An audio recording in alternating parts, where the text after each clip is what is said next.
തെരഞ്ഞെടുപ്പ് പ്രചാരണ യോഗങ്ങളിൽ 10 വർഷത്തെ ഭരണ നേട്ടമെന്ന നിലയിൽ നരേന്ദ്രമോദി അവതരിപ്പിച്ച ഇല്ലാത്ത കാര്യങ്ങളുടെ ആവർത്തനമായിരുന്നു രാഷ്ട്രപതി ദ്രൗപദി മുർമുവിനെ കൊണ്ട് വായിപ്പിച്ച പ്രസംഗം. തൊഴിലില്ലായ്മ, വിലക്കയറ്റം, കാർഷിക മേഖലയിലെ പ്രതിസന്ധി തുടങ്ങിയ ജീവൽ പ്രശ്നങ്ങളൊന്നും പരാമർശിച്ചേയില്ല.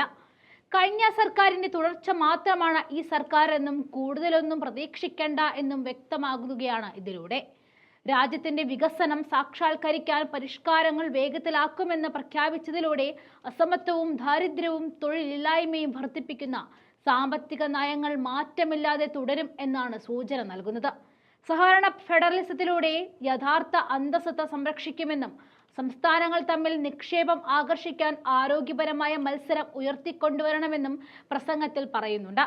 നിർമ്മാണ, കാർഷിക, സേവന മേഖലകൾക്ക് തുല്യ പ്രാധാന്യം നൽകി വലിയ തോതിൽ തൊഴിലവസരം സൃഷ്ടിക്കുമെന്നും ഗ്രാമീണ സമ്പദ് വ്യവസ്ഥ ശക്തിപ്പെടുത്തുമെന്നും അവകാശപ്പെടുന്നതല്ലാതെ രൂക്ഷമായ തൊഴിലില്ലായ്മയെപ്പറ്റി മിണ്ടിയതേയില്ല. സേനാ വിഭാഗങ്ങളെ ആധുനികവൽക്കരിക്കുമെന്ന് പറഞ്ഞെങ്കിലും അഗ്നിപഥ് പദ്ധതിയെപ്പറ്റി മൗനം പാലിച്ചു. ജനാധിപത്യ പാരമ്പര്യം രാജ്യം ഉയർത്തിപ്പിടിച്ചിരിക്കുകയാണെന്ന് രാഷ്ട്രപതി ആവർത്തിച്ചു പറഞ്ഞപ്പോഴും പാർലമെന്ററി ജനാധിപത്യത്തിൽ പ്രതിപക്ഷത്തിനുള്ള പ്രാധാന്യത്തെപ്പറ്റി ഒരു വാക്ക് പോലും സൂചിപ്പിച്ചില്ല.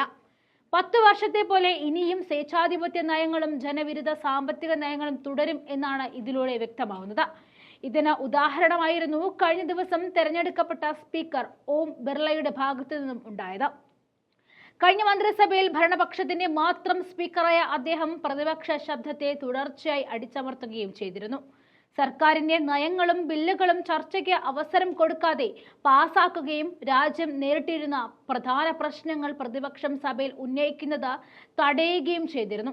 അപ്രഖ്യാപിത അടിയന്തരാവസ്ഥയിലൂടെയായിരുന്നു കഴിഞ്ഞ 10 വർഷം രാജ്യം കടന്നു പോയതെന്ന കാര്യം മറന്നുകൂടാ. മൃഗീയ ഭൂരിപക്ഷത്തിന്റെ പേരിൽ പാർലമെന്റിന്റെ പ്രവർത്തനത്തെ എത്രത്തോളം പരിഹാസ്യമാക്കാമെന്ന് കഴിഞ്ഞ സഭയുടെ അവസാന സമ്മേളനത്തിലെ കൂട്ടപ്പുറത്താക്കലിലൂടെയും തെളിയിച്ചതാണ്. ഡെപ്യൂട്ടി സ്പീക്കറെ തെരഞ്ഞെടുക്കാൻ പോലും കഴിഞ്ഞ തവണ തയ്യാറായില്ല. അംഗബലത്തിന്റെ അടിസ്ഥാനത്തിൽ ഡെപ്യൂട്ടി സ്പീക്കർ പദവി പ്രതിപക്ഷത്തിന് നൽകണമെന്ന ന്യായവും ജനാധിപത്യപരമായ ആവശ്യവും സർക്കാർ അംഗീകരിച്ചില്ല.